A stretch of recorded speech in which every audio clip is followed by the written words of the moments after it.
kehadiran Allah Subhanahu wa taala yang mana atas berkat rahmat dan limpahan karunia-Nya sehingga kita masih bisa berkumpul di sini dalam keadaan sehat walafiat. Tak lupa salawat dan salam marilah kita sanjungkan kepada Nabi kita, Nabi Muhammad SAW beserta keluarga, sahabat, pengikut dan insya Allah kita semua hingga akhir zaman. Baiklah, ini merupakan aksi nyata modul yang setelah kami pelajari dan ini merupakan salah satu tugas yang harus kami kumpulkan di kegiatan program guru penggerak Angkatan 11 Kota Palembang yang sedang kami ikuti sekarang. Oke, dan diseminasi budaya positif ini tugas yang harus kami sebarkan kepada kalian, di mana diseminasi ini merupakan penyebaran apa? Penyebaran dari materi yang sudah kami pelajari di guru penggerak, ya. Nah, topik kita hari ini adalah tentang budaya positif. Oke, sekarang nih kalau misalkan ada seseorang yang berkata budaya positif, atau ketika Bapak Ibu nih mendengar budaya positif, kira-kira apa sih yang muncul di pikiran Bapak dan Ibu? Apa yang muncul di benak kalian ketika ada seseorang berkata budaya positif? Seperti apa? Budaya seperti apa? Ketika hadir tepat waktu. Oke, hadir tepat waktu. Nah, kemudian apa lagi contoh yang lain dari budaya positif? Tanggung jawab. Oke. Nah, itu merupakan contoh-contoh dari budaya positif. Sekarang kita masuk ke agenda kita hari ini.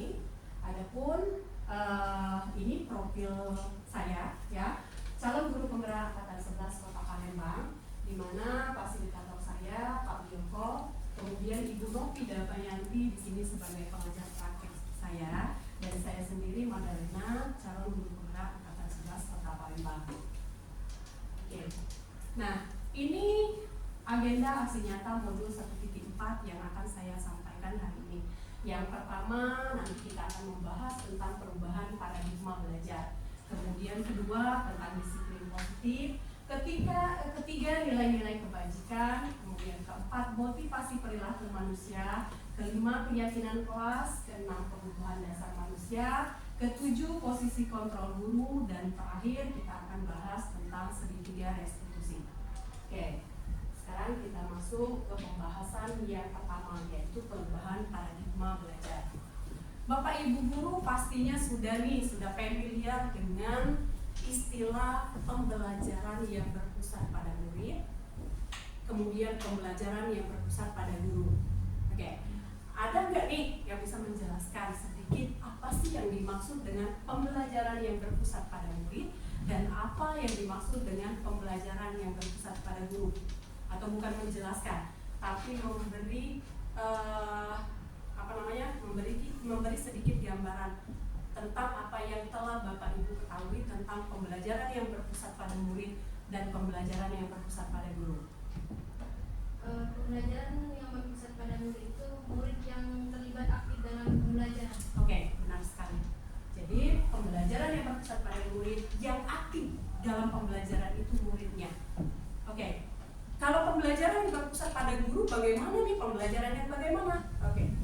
Pembelajaran yang gurunya itu lebih dominan. Oke, pembelajaran berpusat pada guru berarti yang dominan itu gurunya, ya. Jadi guru di pembelajaran yang berpusat pada guru, biasanya guru menjelaskan materi ini dari awal masuk kelas sampai terakhir, gurunya lah yang berfungsi di dalam kelasnya. Sedangkan siswanya hanya sedikit terlibat dalam pembelajaran. Oke, sekarang kita bahas tentang perubahan paradigma belajar.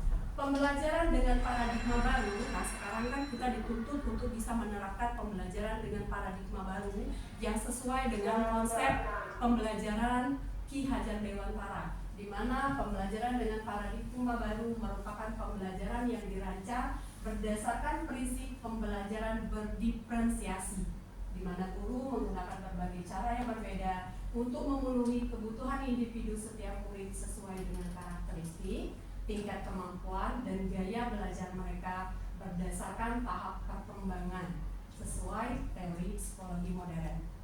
Artinya apa nih? Kalau selama ini ya dari masa kita sekolah ya sampai kemarin-kemarin, kalau saya ya sampai kemarin saya praktek ngajar, ketika saya masuk kelas, apa yang saya siapkan? Saya menyiapkan materi yang sama untuk semua murid saya. Begitu juga tugas yang akan saya rencanakan untuk diberikan kepada mereka. Jadi tugas dan materi yang saya siapkan itu homogen, sama, tanpa mempertimbangkan kebutuhan murid saya. Namun di pembelajaran paradigma baru, guru itu dituntut untuk bisa mempersiapkan materi dan penugasan yang sesuai dengan kebutuhan murid kita. Nah, ini jadi nantinya murid kita bisa memilih penugasan yang akan mereka ambil sesuai dengan karakteristik mereka, sesuai dengan bakat dan minat mereka. Nah, itu tujuan dari pembelajaran paradigma baru ya. Tujuannya untuk apa nih? Tujuannya untuk mewujudkan murid-murid dengan profil pelajar Pancasila. Istilah ini pasti sudah familiar kan dengan Bapak Ibu? Bahkan lagunya ada kan? Oke, ini sekadar mengingatkan. Inilah dimensi-dimensi profil pelajar Pancasila yang kita harapkan ada di dalam diri murid-murid kita. Yang pertama, beriman, bertakwa pada Tuhan Yang Maha Esa, dan berakhlak mulia. Kemudian mandiri, bernalar kritis, berkebinekaan global, gotong royong, dan kreatif. Makanya sudah menjadi tugas kita nih untuk mempersiapkan pembelajaran yang berpusat pada murid, yang bisa memberi kesempatan pada murid-murid kita untuk membangun pengetahuan mereka sendiri, sehingga nantinya ketika mereka selesai belajar, pembelajaran itu melekat di benak mereka ya, dan bisa membentuk karakter mereka. Oke, selanjutnya apa yang akan kita pelajari? Oke, ini berhubungan dengan teori kontrol. Nih, aktivitasnya begini. Nanti saya akan meminta Ibu dan Bapak untuk mendemonstrasikannya ya. Ada yang bertugas sebagai A dan ada yang bertugas sebagai orang B. Nanti kita lihat nih hubungannya dengan teori kontrol apa. Tugas A, kepalkan tangan Anda dan bayangkan Anda menyimpan sesuatu yang sangat berharga di tangan Anda, dan Anda perlu menjaga hal tersebut karena sangat penting bagi kehidupan Anda. Sedangkan B mencoba membuka. Tugas si B ini saya minta untuk melakukan segala cara, membujuk boleh, mengintimidasi boleh, memarahi boleh, menggoda boleh, bahkan menawari uang juga. Oke, tujuannya apa? Tujuannya agar si A mau membuka kepalan tangan. Oke, sekarang silakan mendemonstrasikannya secara berpasangan nih. Kalau yang ada pasangan silakan berpasangan. Kalau Pak Edi berarti ke belakang ya Pak Edi ya, mencari pasangan. Oke. Jadi bayangkan bahwa yang Anda pegang itu sesuatu yang sangat berharga. Bisa jadi merupakan sesuatu yang sangat prinsip dalam hidup Anda. Oke. Kemudian si B membujuk nih.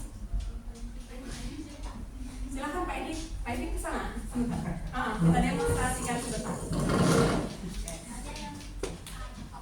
Ya, tapi yang A, Pak Edi yang B.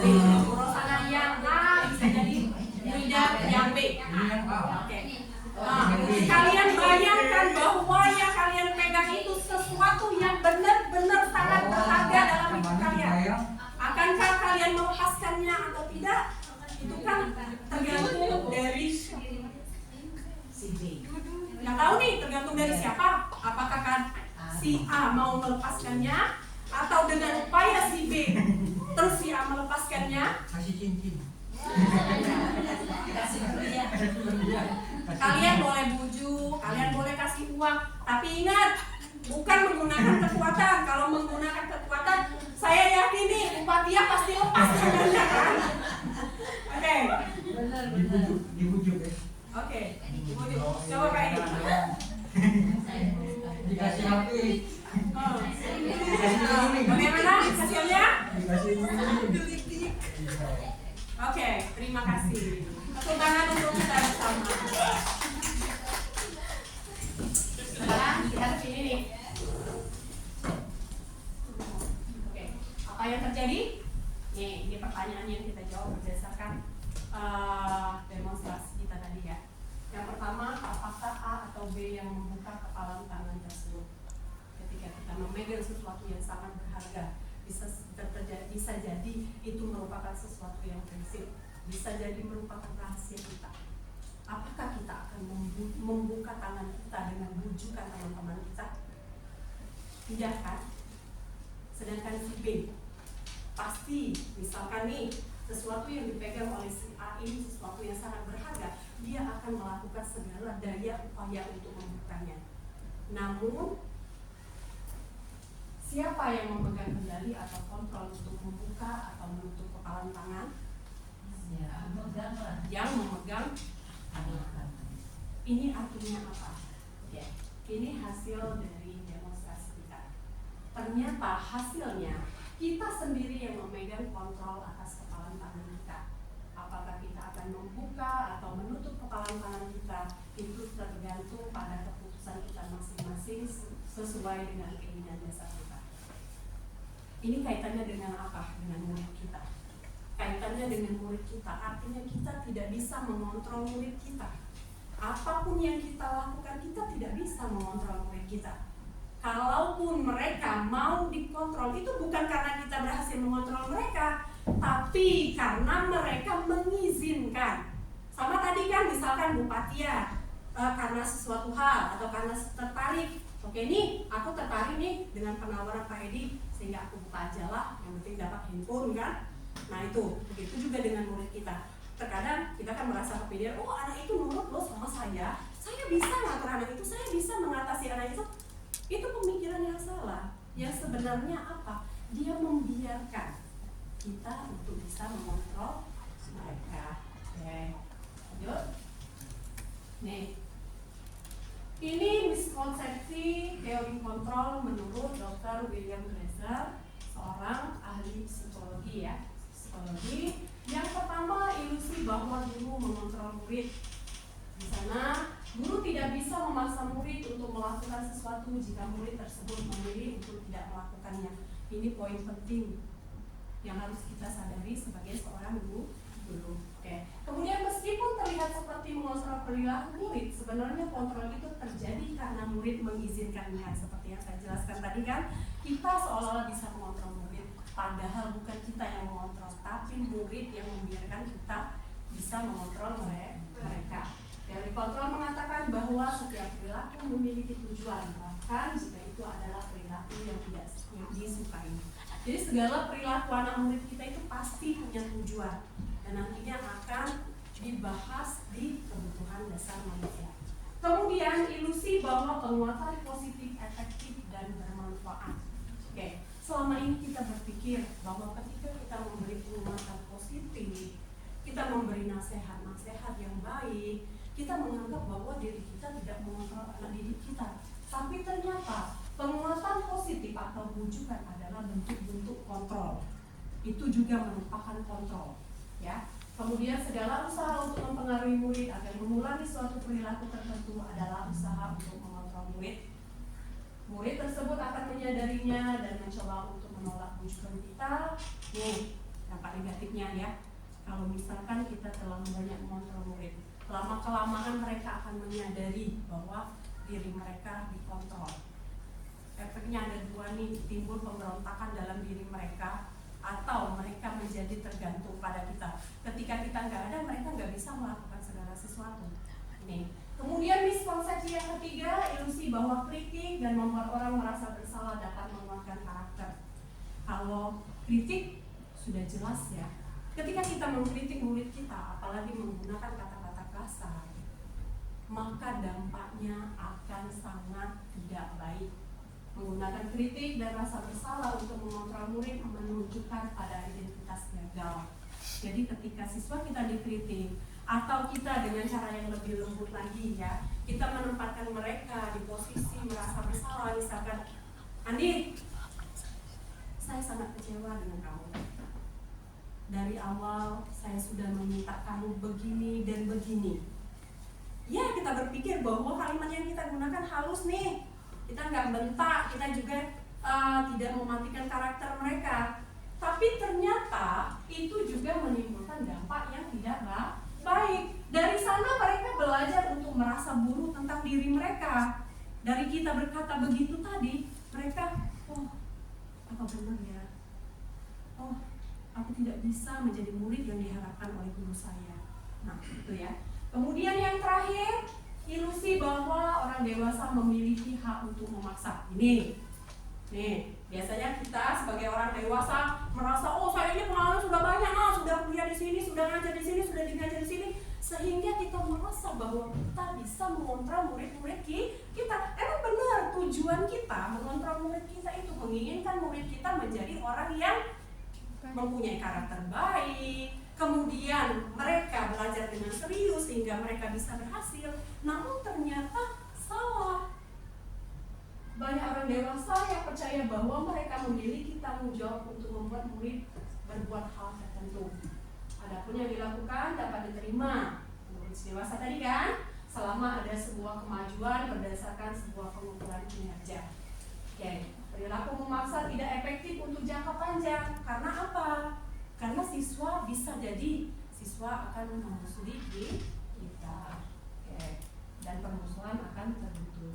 Selanjutnya, ini paradigma stimulus respon. Yang kita pakai selama ini kan paradigma stimulus respon. Ternyata kita harus merubah nih. Kita nggak bisa menggunakan paradigma stimulus respon. Pendekatan yang harus kita pakai yaitu teori kontrol. Oke. Nah, ini isi paradigma stimulus respon. Yang pertama, realitas atau kebutuhan kita sama. Selama ini yang kita pahami ya, bahwa kebutuhan seseorang itu dengan yang lain sama.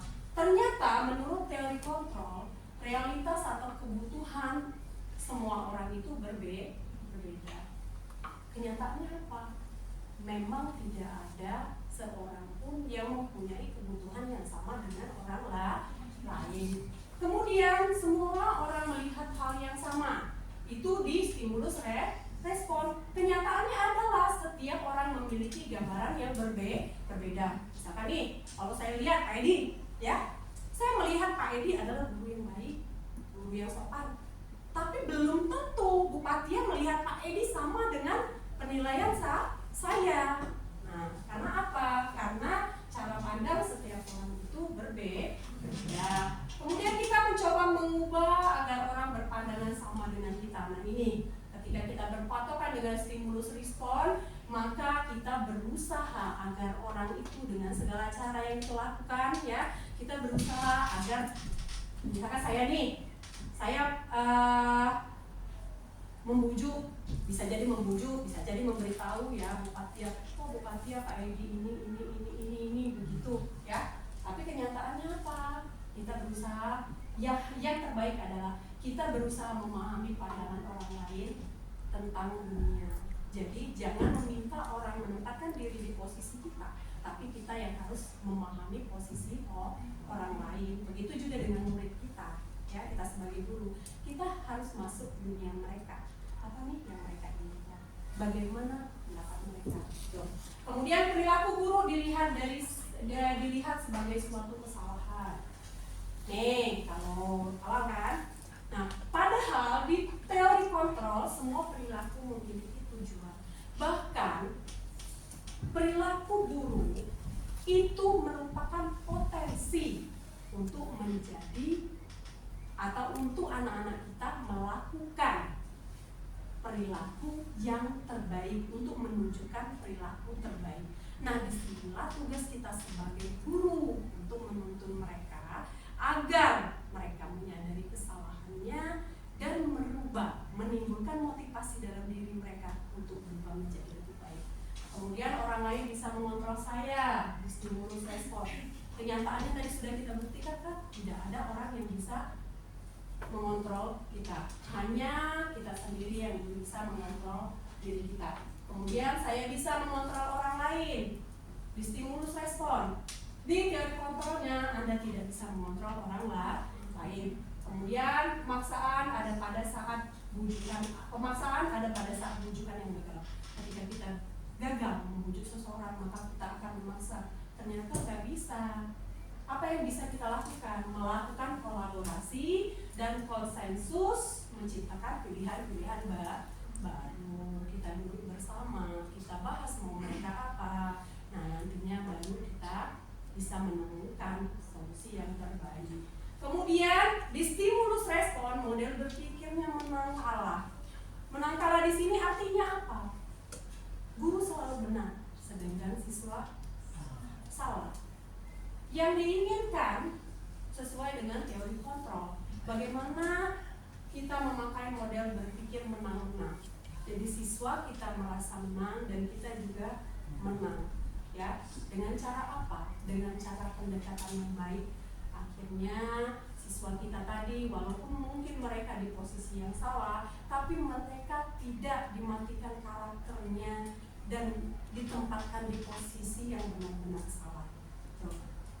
Kemudian selanjutnya nih, silakan Bapak Ibu berdiri dulu, kita SBQ dulu karena dari tadi ini kan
keyakinan dan kebiasaan yang diterapkan di sekolah untuk membantu murid-murid berkembang menjadi murid yang memiliki karakter baik. Ya. Kemudian budaya positif ini dapat diwujudkan dengan apa? Dengan memahami konsep inti. Kita harus tahu dulu nih, ketika kita ingin menciptakan budaya positif, maka kita harus tahu dan harus memahami tentang disiplin positif.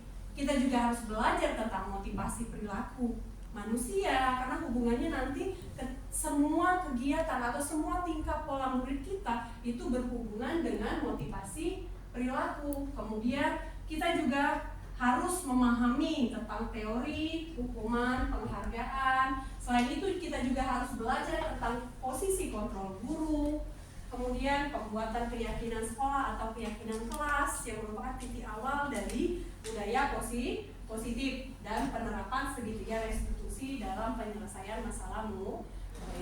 Oke. Selanjutnya kita bahas dulu apa sih yang dimaksud dengan disiplin positif. Oke. Disiplin positif adalah cara penerapan disiplin yang mengajarkan anak bertanggung jawab dan menumbuhkan kesadaran diri berdasarkan nilai-nilai kebajikan universal. Jadi yang ingin dicapai dari disiplin positif adalah anak-anak kita mempunyai rasa tanggung jawab dan kesadaran diri untuk berperilaku sesuai dengan kebajikan, nilai-nilai kebajikan universal. Kemudian tujuan dari disiplin positif yaitu untuk menanamkan motivasi ketiga pada murid.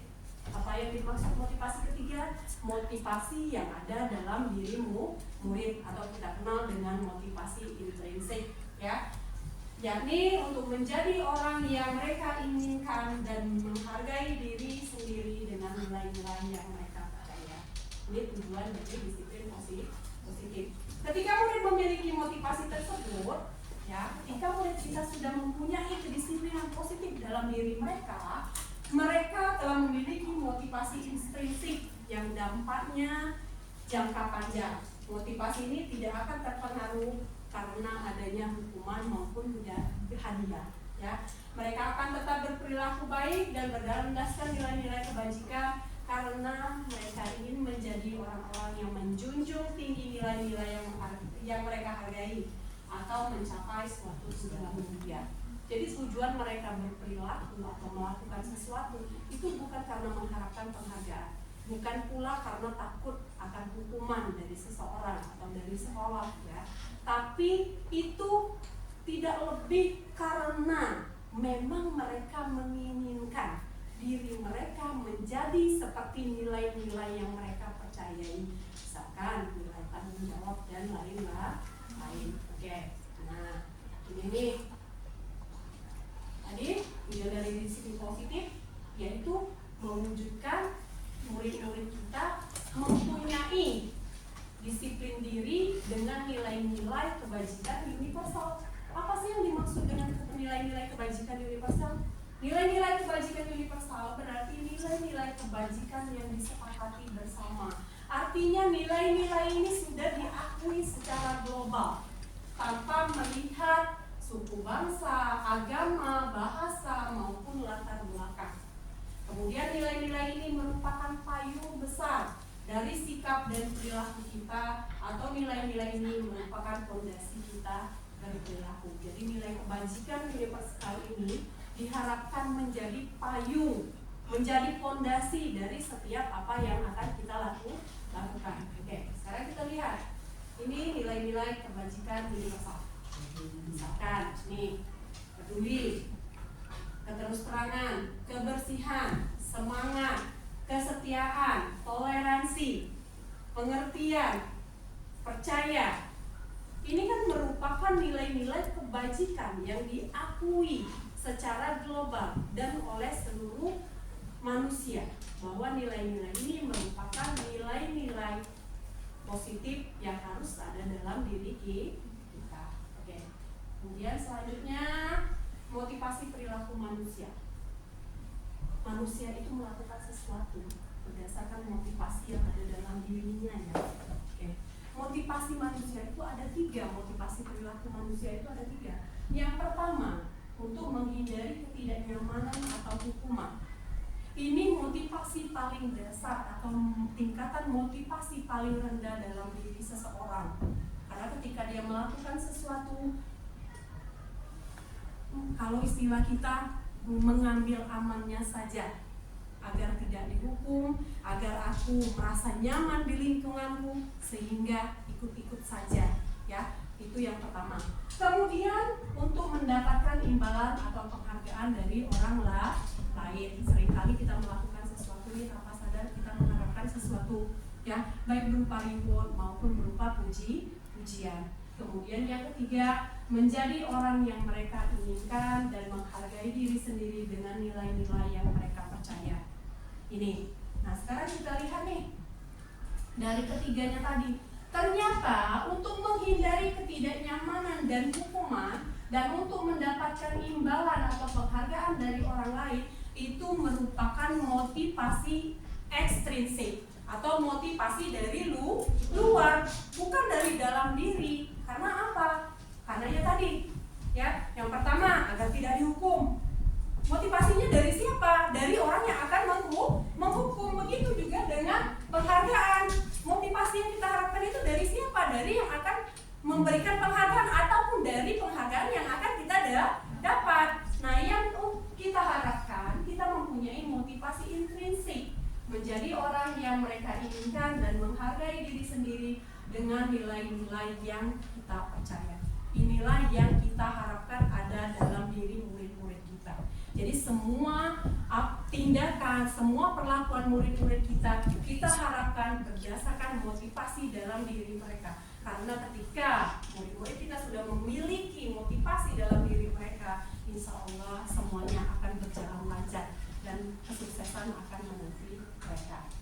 Oke, materi selanjutnya, ini nih hal menarik yang saya dapatkan selama saya mempelajari modul budaya positif. Kalau selama ini saya selalu berpikir nih, agar siswa tidak ribut di kelas, saya biasanya menyediakan hadiah. Atau agar siswa aktif di kelas, ketika pembelajaran mereka bersedia maju, bersedia menjawab, maka saya selalu ngomong, nah, siapa yang mau mengerjakan nomor ini? Nanti akan ibu tambah nilai plus. Atau misalkan, ini nih, saya sudah menyediakan ini nah untuk 3 orang.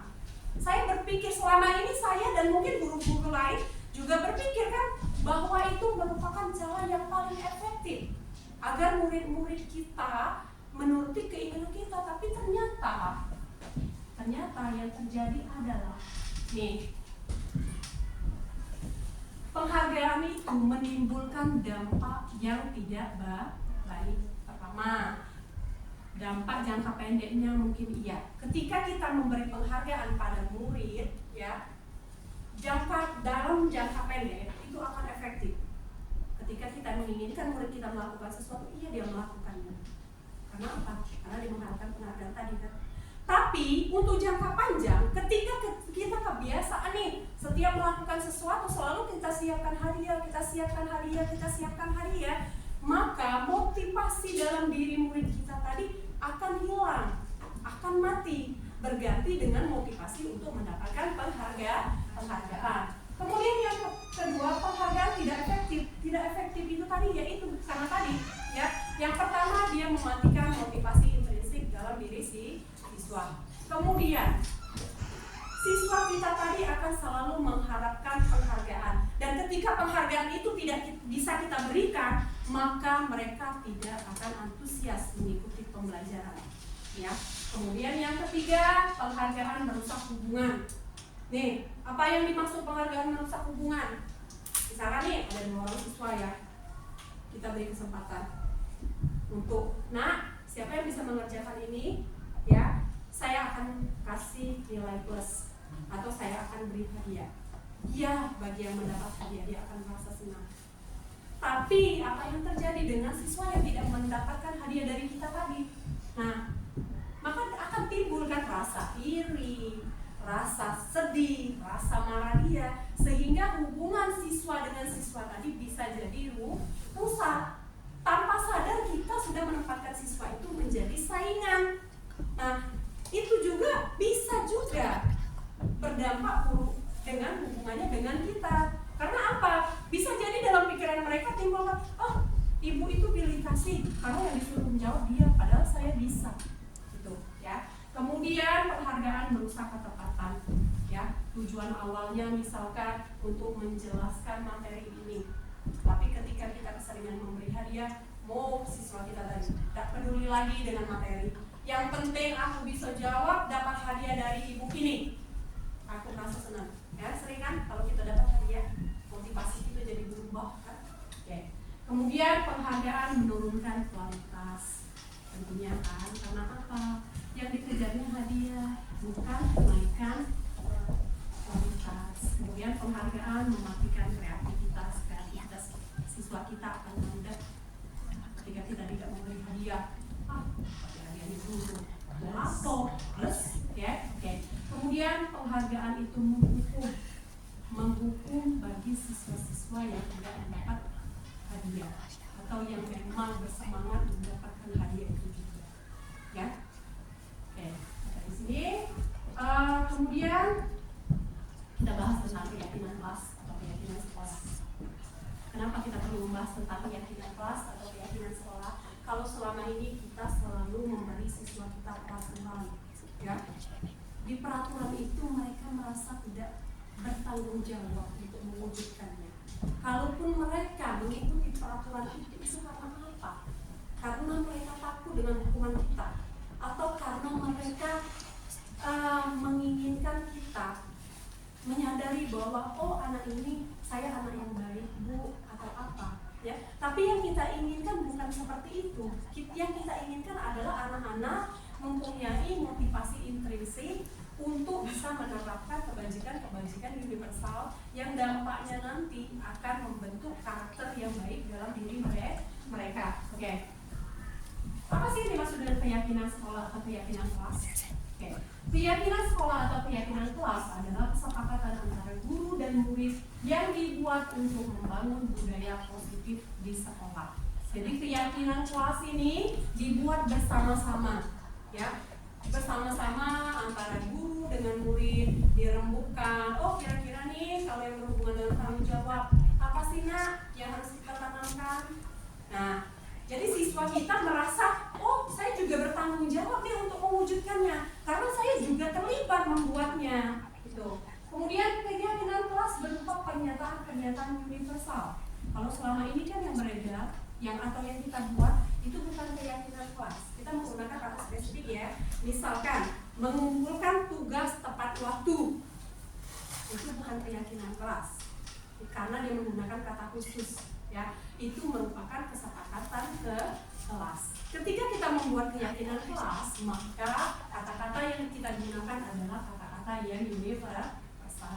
Misalkan saling menghormati, disiplin. Nah itu kata-kata universal yang biasa digunakan untuk membuat keyakinan ke kelas. Kemudian keyakinan kelas itu dibuat dalam bentuk kalimat positif, bukan kalimat negatif. Kalau selama ini kita selalu membuatkan jangan mengganggu teman. Kalau untuk keyakinan kelas ternyata tidak bisa digunakan kalimat-kalimat negatif. Kita menggunakan kalimat-kalimat positif yang mudah diingat. Ketika kita membuat keyakinan kelas, jangan membuat kalimat yang terlalu panjang. Kita buat kalimat yang simpel namun mudah dipahami oleh murid-murid kita ya, dan dapat diterapkan. Ini kuncinya. Kita membuat suatu kalimat keyakinan kelas itu yakinkan bahwa yang kita buat itu bisa diterapkan oleh murid-murid kita. Oke. Selanjutnya ini sudah sering kan kita lakukan bersama murid-murid kita membuat keyakinan ke kelas. Dan ini merupakan beberapa contoh yang kami buat untuk keyakinan kelas. Misalkan yang pertama tentang hormat. Kami meyakini pentingnya sikap hormat, menghormati kan secara general kan, masih secara umum. Kemudian yang kedua bekerja. Kami meyakini pentingnya bekerja keras. Kemudian yang ketiga kebersihan. Kami meyakini pentingnya menjaga kebersihan. Kalau kesepakatan kelas kan semua siswa harus membuang sampah pada tempatnya. Kalau keyakinan kelas bahasanya bahasa universal. Oke, untuk materi selanjutnya tentang kebutuhan dasar manusia. Oke, mari kita lihat. Jadi, semua tindakan yang dilakukan oleh manusia dalam hal ini bisa jadi kita sebagai guru maupun murid kita, apa yang kita lakukan itu demi untuk memenuhi kebutuhan dasar kita. Baik itu kegiatan positif maupun kegiatan negatif yang dilakukan oleh murid-murid kita dengan tujuan untuk memenuhi kebutuhan dasar mereka. Apa saja sih kebutuhan dasar dari manusia? Ada 5 kebutuhan dasar manusia. Yang pertama yaitu kebutuhan bertahan hidup, di mana kebutuhan bertahan hidup ini berkaitan dengan makanan, pakaian, tempat tinggal, keamanan, dan kesehatan. Kemudian yang kedua itu kebutuhan akan kasih sayang dan rasa diterima. Rasa diterima, diperdulikan, berbagi, kerjasama, menjadi bagian dari anggota kelompok. Kemudian yang ketiga, kebutuhan penguasaan atau pengakuan atas kemampuan. Oke, apa yang dimaksud dengan kebutuhan penguasaan? Kebutuhan penguasaan ini meliputi harga diri, menjadi kompeten dan terampil, diakui atas prestasi dan keterampilan, dihormati. Kemudian yang keempat, kebebasan atau kebutuhan akan pilihan.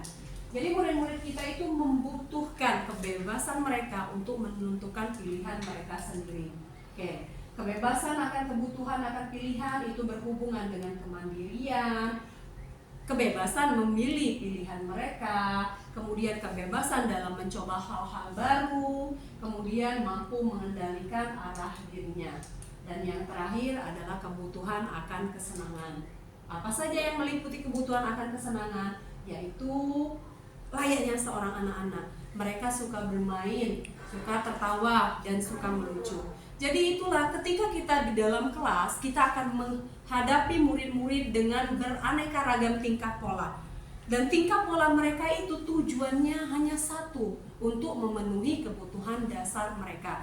Misalkan nih, ketika ada seorang murid kita yang mengganggu atau seringkali mengambil makanan teman-temannya yang lain, kita harus mengetahui nih, apa sih alasan dia melakukan itu? Bisa jadi alasan dia melakukan itu karena dia ingin bertahan hidup. Dalam hal ini, dia tidak membawa bekal, sehingga dia mengambil bekal dari temannya. Kemudian ada juga nih siswa kita yang setiap di kelas dia senantiasa ribut. Kita harus mengetahui apa sih kebutuhan dasar yang ingin dipenuhi oleh anak kita tersebut. Oh, ternyata si anak ini membutuhkan kebebasan karena bisa jadi di rumahnya dia tidak mendapatkan kebebasan itu. Nah, dari sana kita sebagai guru harus mampu untuk mengambil posisi kontrol yang tepat. Adapun posisi kontrol guru ini ada 5. Yang pertama itu posisi penghukum. Seorang penghukum biasa menggunakan hukuman fisik maupun hukuman verbal. Nih, ketika seorang guru menempatkan diri sebagai penghukum, maka biasanya bisa jadi hukuman fisik seperti menjewer atau memukul, atau bisa juga guru tersebut menggunakan kata-kata verbal. Seperti contohnya, patuhi aturan saya atau awas, atau kerjakan tugas sekarang. Itu merupakan contoh-contoh dari hukuman verbal. Nah, guru di posisi penghukum, di sini guru senantiasa percaya bahwa hanya ada satu cara agar pembelajaran bisa berhasil, yaitu cara dia atau cara yang dia pakai. Kemudian yang kedua, posisi kontrol guru sebagai pembuat rasa bersalah. Apa yang membedakan antara posisi kontrol guru sebagai penghukum dan pembuat rasa bersalah? Guru dengan posisi pembuat rasa bersalah biasanya menggunakan suara yang lebih lembut. Kemudian terkadang dia menciptakan keheningan yang membuat murid merasa tidak nyaman, merasa bersalah, dan merasa rendah diri. Kata-kata yang digunakan pun merupakan kata-kata yang lembut. Contohnya, ibu sangat kecewa sekali dengan kamu. Di sini ketika guru menempatkan diri sebagai pembuat rasa bersalah, maka murid akan merasa tidak berharga dan merasa mengecewakan orang-orang yang dia sayangi. Kemudian ketiga, posisi kontrol guru sebagai teman. Posisi teman pada guru bisa berdampak negatif dan bisa berdampak positif. Positif di sini berupa hubungan baik yang terjalin antara guru dan murid. Kemudian menggunakan hubungan baik dan humor untuk mempengaruhi seseorang. Contohnya, misalkan ketika seorang guru menerapkan posisi kontrol sebagai penghukum, guru biasa menggunakan, ayo ingat bantuan Bapak selama ini. Ya sudah, kali ini tidak apa-apa, nanti ibu bantu bereskan. Di sini murid hanya berpindah untuk guru tertentu, itu kelemahannya, ya, dan tidak untuk guru yang lain. Serta bisa jadi membuat murid tergantung pada guru tersebut. Kemudian selanjutnya posisi kontrol sebagai pemantau. Guru dengan posisi kontrol sebagai pemantau biasanya dia menjadikan aturan sebagai acuan dalam menjalankan posisi kontrol guru. Seorang pemantau sangat mengandalkan perhitungan, catatan, data yang dapat digunakan sebagai bukti atas perilaku seseorang. Posisinya akan menggunakan stiker, slip, catatan, daftar cek, dan posisi pemantau sendiri berawal dari teori stimulus respon yang menunjukkan tanggung jawab guru dalam mengontrol murid. Guru dengan posisi pemantau biasanya menggunakan kata-kata apa yang telah kamu lakukan atau bagaimana peraturan yang akan kita pakai jika kamu melanggar peraturan yang ini. Nah, itu. Kemudian yang terakhir, posisi kontrol sebagai manajer. Ini merupakan posisi kontrol yang terbaik yang diambil oleh seorang guru dalam pembelajaran. Guru berbuat sesuatu bersama murid.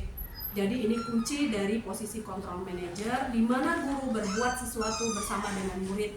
Di sini guru dengan murid bekerja sama bersama-sama mencari solusi atas permasalahan yang dihadapi murid. Guru membimbing murid agar murid memahami kesalahan yang telah dia buat dan membimbing murid agar bisa menemukan solusi dari permasalahan yang telah dia buat. Dan sekarang marilah kita tonton sejenak video tentang posisi kontrol guru.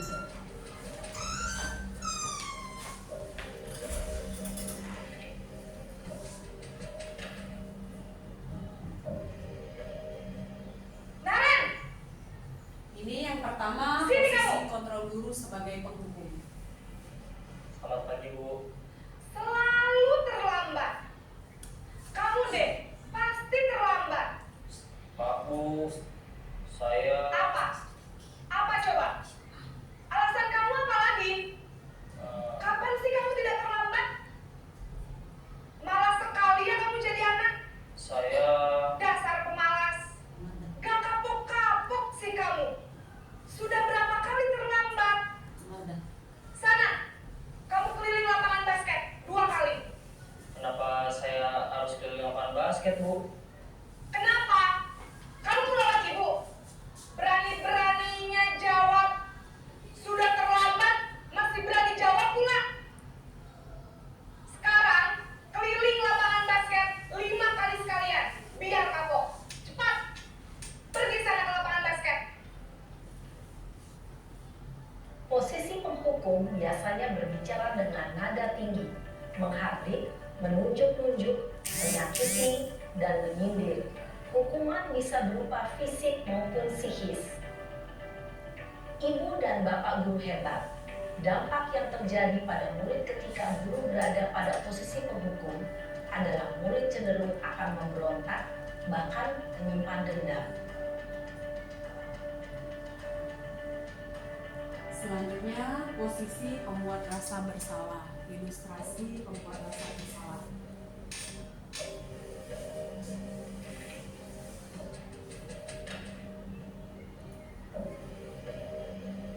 Naren!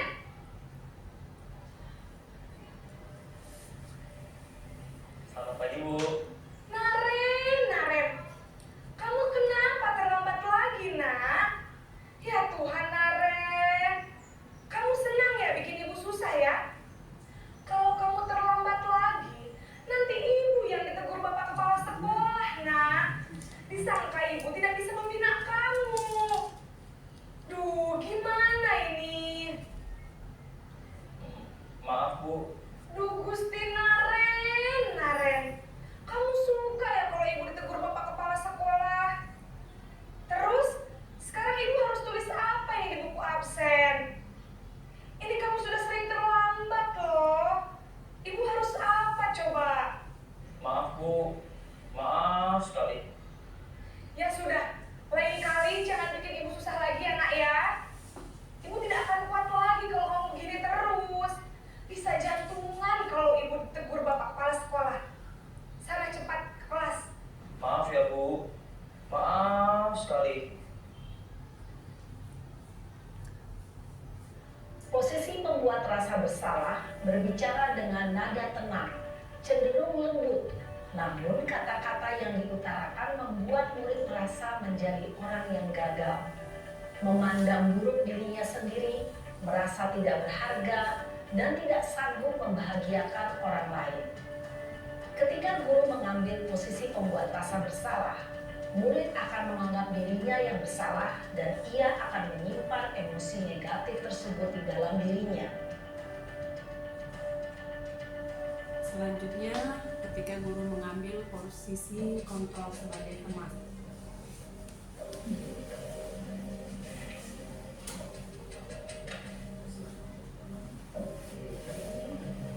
Naren,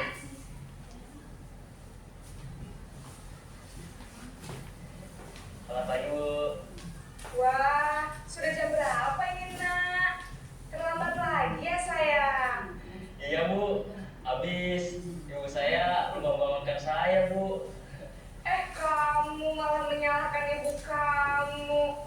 Kamu bukannya anak yang larinya paling kencang. Kok terlambat sih? Iya, Bu. Saya memang terlambat bangun tadi. Jadi, biarpun saya lari kencang, tetap gak kekejar, Bu. Ya sudah sana. Nanti lain kali larinya lebih kencang lagi ya. Biar gak terlambat lagi. Bikin seneng ibu. Demi ibu. Bisa kan? Bisa lah, Bu. Ya sudah sana masuk kelas. Ibu beresin urusan absen kamu. Kamu ini ada-ada saja.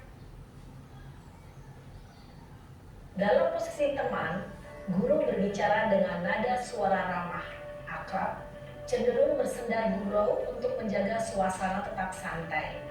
Murid akan merasa senang, aman, dan akrab dengan guru. Identitas yang tercipta adalah identitas sukses atau berhasil. Namun, perlu diingat, karena ini masih dorongan eksternal, maka ada faktor ketergantungan dari murid kepada orang tertentu. Di sini guru absennya, sehingga di lain waktu murid bisa berperilaku baik, namun hanya kepada orang-orang tertentu saja. Orang tertentu saja.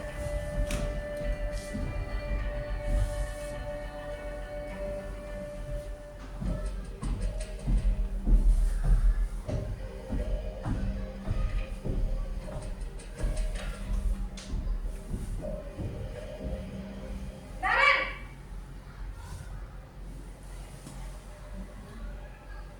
Selamat pagi, Bu. Naren, apa peraturan sekolah kita tentang jam berapa kita harus masuk sekolah, Nak? Kita harus di sekolah jam 7, Bu. Iya betul, sekarang sudah jam 7.20. Naren sudah tahu konsekuensinya jika terlambat hadir. Paham, Bu. Saya harus tinggal kelas pas jam istirahat selama 20 menit. Iya benar, konsekuensinya demikian. Jadi nanti jam 9.30 pas istirahat, kamu harus tinggal di kelas, kerjakan tugas tambahan untuk ketertinggalan kamu, ya? Baik, Bu. Posisi pemantau mengandalkan penghitungan atau data untuk mengontrol murid. Guru mengarahkan murid berdasarkan peraturan dan konsekuensi. Seorang pemantau menunjukkan bahasa tubuh dan ekspresi wajah yang datar dan cenderung formal. Posisi terakhir, posisi kontrol manager.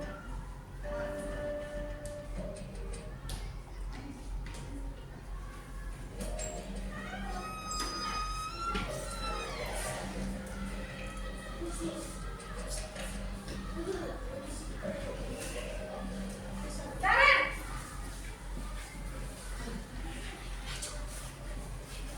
Selamat pagi, Bu. Selamat pagi, Naren. Maaf, Bu. Saya terlambat. Ya, sekolah masuknya jam 7, sekarang sudah jam 7.20. Jadi sekarang bagaimana ini, Naren? Maaf, Bu. Saya lupa tahu alarm saya semalam. Baik. Setelah kamu, keyakinan sekolah yang mana yang perlu kamu tingkatkan? Menghargai diri sendiri dan orang lain mungkin, ya, Bu. Setuju. Jadi, apakah Naren meyakini prinsip saling menghormati tersebut? Iya, Bu. Saya meyakininya. Apakah Naren bersedia memperbaiki masalah keterlambatan ini? Bersedia, Bu. Bagaimana kamu akan memperbaiki masalah keterlambatan ini? Saya akan coba untuk tidak lupa menyetel alarm saya, Bu. Baik, kalau Naren lupa menyetel di rumah, ada orang yang kira-kira bisa bantu mengingatkan tidak? Ada, Bu. Kakak saya, Kak Emma. Ada lagi selain Kak Emma? Selain Kak Emma, ada ibu saya. Baik, jadi yang mengingatkan Naren adalah Kak Emma dan ibu kamu ya?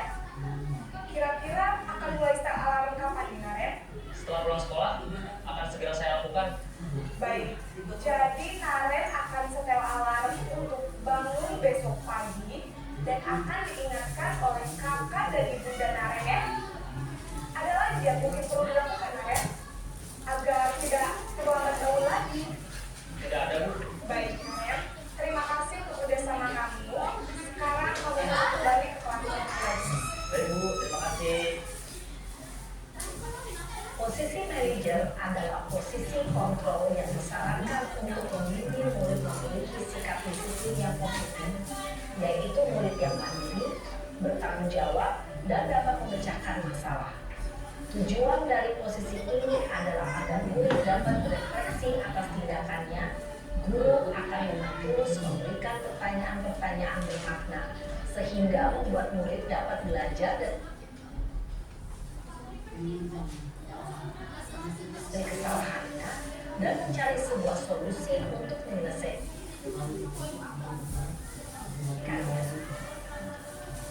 Ibu dan Itulah ilustrasi dari posisi kontrol guru yang bisa diambil oleh guru. Dari posisi yang kontrol guru yang sudah diilustrasikan di atas, posisi mana yang paling sering kita mainkan? Oke, kita terkadang kita memainkan posisi hukum, terkadang ada yang salah, dan terkadang juga kita mengambil posisi sebagai umat. Namun ada posisi yang ideal untuk diambil oleh seorang guru, yaitu posisi sebagai manajer. Oke. Ketika seorang guru mengambil kontrol sebagai manajer, maka akan berkaitan dengan restitusi. Apa yang dimaksud dengan restitusi? Restitusi adalah proses kolaboratif yang mengajarkan murid untuk mencari solusi untuk permasalahan mereka dan membantu murid berpikir tentang orang seperti apa yang mereka inginkan dan bagaimana mereka harus memperlakukan orang lain. Guru menerapkan posisi manajer dan menerapkan restitusi, maka guru akan menerapkan segitiga restitusi dalam penyelesaian masalah. Segitiga restitusi adalah suatu proses dialog yang dijalankan oleh guru atau orang tua agar dapat menghasilkan murid yang mandiri dan bertanggung jawab. Ada 3 tahapan dalam penerapan segitiga restitusi. Yang pertama yaitu menstabilkan identitas. Di tahapan menstabilkan identitas, biasanya berdasarkan prinsip pembuat kesalahan adalah bagian dari proses pembelajaran. Di sini guru menggeser identitas murid dari identitas gagal menjadi identitas sukses. Kemudian salah satu kunci yaitu jangan mengkritik siswa yang mengalami yang sedang melakukan kesalahan karena itu menunjukkan identitas gagal. Di tahapan ini biasanya guru-guru bisa mengajukan beberapa pertanyaan seperti membuat kesalahan suatu yang wajar. Kemudian tidak ada manusia yang sempurna dan bisa juga menggunakan kata kita bisa memperbaiki masalah ini. Kemudian tahapan yang kedua yaitu memvalidasi tindakan yang salah. Di dalam tahapan ini guru akan bergeser dari pemikiran stimulus respon menjadi proaktif. Guru akan mengenali dan mengakui kebutuhan murid. Adapun pertanyaan-pertanyaan yang dapat diajukan di tahapan ini yaitu misalkan kita bisa menggunakan pernyataan, kamu bisa saja bertindak lebih gegabah lagi dari ini, atau kamu bukan melakukan sesuatu tanpa alasan tertentu. Mungkin kamu bersedia mempelajari suatu perilaku baru yang lebih efektif. Bersediakah kamu mempelajarinya? Dan tahapan yang ketiga adalah tahapan menanyakan keyakinan. Saat perilaku telah divalidasi dan identitas sukses telah didapat, maka murid telah siap mengaitkan dengan keyakinan yang mereka pahami. Adapun pertanyaan-pertanyaan yang bisa kita lakukan atau kita ajukan adalah kita menghubungkan pengetahuan siswa, kesalahan siswa tadi dengan pengetahuan-pengetahuan mereka tentang keyakinan kelas yang mereka yakini. Misalkan nilai apa yang telah kita sepakati, atau bisa juga kamu ingin menjadi orang seperti apa. Oke. perlu diperhatikan dalam segi 3 restitusi, yaitu perilaku yang salah dikaitkan dengan nilai-nilai atau keyakinan yang telah disepakati atau disetujui. Kemudian kesediaan orang untuk melakukan kesalahan, yang melakukan kesalahan tadi setelah direstitusi mereka nantinya akan bersedia memperbaiki kesalahannya. Kemudian penyelesaian masalahnya sebisa mungkin relevan atau mempunyai hubungan dengan masalah yang ada. Dan yang terakhir, perlu adanya usaha perbaikan dari pihak yang berbuat kesalahan. Itulah presentasi dari kami tentang desimilasi budaya positif. Lebih dan kurang kami mohon maaf. Apabila ada kata-kata yang salah, kami mohon ampun. Saya tutup. Assalamualaikum warahmatullahi wabarakatuh. Assalamualaikum warahmatullahi wabarakatuh. Saya Diwandari, rekan sejawat dari Ibu Mardalena, calon guru penggerak angkatan 11 yang berasal dari SMP 57 Palembang. Pada hari ini perasaan saya setelah mendapat pemaparan atau pemimbasan terkait budaya positif dari Ibu Mardalena, saya menjadi tercerahkan untuk menjadi seorang guru yang lebih baik lagi dalam menerapkan posisi kontrol guru, menggunakan segitiga restitusi dalam menyelesaikan masalah, kemudian bisa terbiasa untuk menggunakan atau membuat keyakinan kelas itu bersama siswa, bukan diri saya sendiri. Demikianlah yang dapat saya sampaikan. Terima kasih Ibu Marda atas ilmu-ilmu yang sangat bermanfaat. Sukses selalu Ibu. Assalamualaikum warahmatullahi wabarakatuh.